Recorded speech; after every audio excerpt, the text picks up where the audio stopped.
Why don't we try the rinser waters? Okay. The water that we use simply to rinse out the bottles before we put any beer in the bottles. We taste that too. It's water. Next step, why don't we try the chip beer? Chip beer, you said?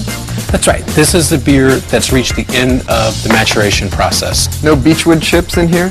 No, this beer will become Bud Light. Very flavorful, very heavy. Jeez, yeah, that beer. tastes good. A multi-billion-dollar global beer company, and it all comes down to this. A group of people sitting around a table, tasting beer together. I like to do them 2 at a time. That's just my thing. Oh yeah, sweet. I'm going undercover. Deep inside the largest beer can catacomb on Earth. I get why beer inspires loyalty, even devotion, but that's not the half of it. Turns out that some ancient cultures actually bowed down to beer gods.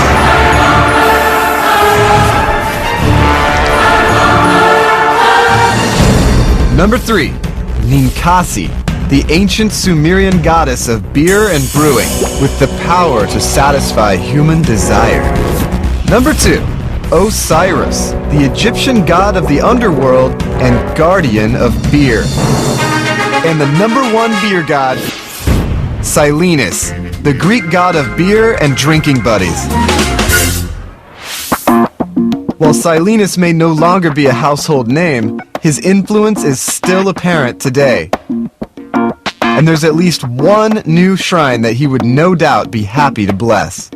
This is the house I live in. This is the house I built for my cans. In total, Jeff's collected over 56,000 cans for the Man Cave to end all man caves in central Pennsylvania. I do collect cans from all around the world, but probably the best part of my collection is rare cans from other countries. This is the Scandinavian room. This is the German room. This is sort of a catch-all room, Central and South America, Mexico, Africa.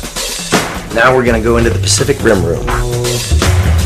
As far as I know, this is the largest collection in the world. So, why cans? I don't know. I started when I was 14 years old, and for whatever reason, a lot of teenage boys collected beer cans. I don't know why. And I actually got into it from a friend of mine, and I sort of got bitten by the bug as well. So these 2 cans, this can was from Burma, and then after the government changed over, it became Myanmar. I do like beer, but for me it's the appeal of the graphics that really gets me. You know, that every single can was actually designed by someone, which when you have 56,000 cans in the house, it's kind of mind-boggling that each one of those had to be individually designed. Jeff, along with his dad and a team of volunteers, spent the better part of 2 years erecting this temple of beer cans. I always wanted to have a place to display the collection, and when I got engaged, it started the process a little bit quicker because I realized once I got married, there's no way my wife was going to go for that. So once I got engaged, I started the process of designing the place, and I made sure to get the footers in before I was married. That way there was no turning back. The fact that Jeff can collect tens of thousands of distinctive cans suggests to me that there is in fact a 5th ingredient, without which modern beer would not exist. Care to guess what it is?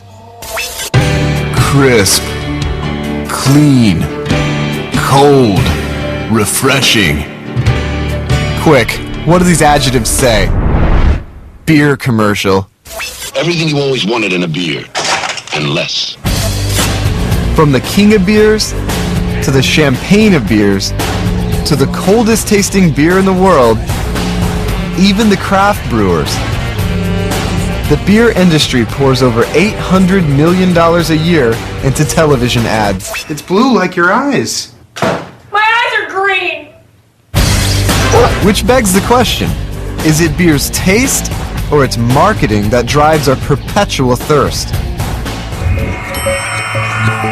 For the answer, let's go to the source, DDB in New York City, one of the biggest ad agencies in the world. Hi, I'm Bob Scarpelli, Chairman, Chief Creative Officer, DDB Worldwide. Bob's the mastermind of some of the most successful beer commercials in history. See, what's cool about it is that's the idea. Every time you say the word dude, there's a different inflection which has a different meaning. Dude. Very good. Okay, cool. How do we take a product like beer, which is one of the oldest products in history, and make it new? What do we want the customer to get out of our commercial or communication? Well, I think it's about creating a brand that people can be loyal to and they want to be part of. One of the great things about Anheuser-Busch is they look at marketing as an ingredient in the product. Okay, so this is Beer 101's advanced course. Beer is made with water, grains, hops, yeast, and marketing. Bud Light keeps it coming. Only from Frost. Take beer's holiest day of the year, the Super Bowl, where a single 30-second spot costs over $2.5 million.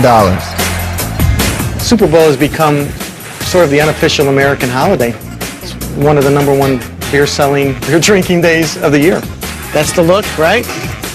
Anheuser-Busch will make a number of commercials in order to pick the 5, 6, or 7 that go onto the game itself. Since I was born, I dreamed of being a Budweiser Clydesdale. Only problem is, I was born a donkey. It's my favorite shot. Serpentine through the trees. Takes a few weeks to create the effects.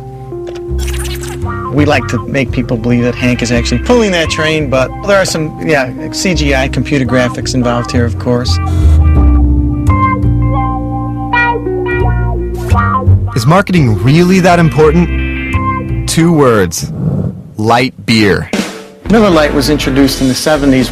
It wasn't the first light beer, but it was the first nationally distributed light beer. Everything you always wanted in a beer, and less. How'd he do that?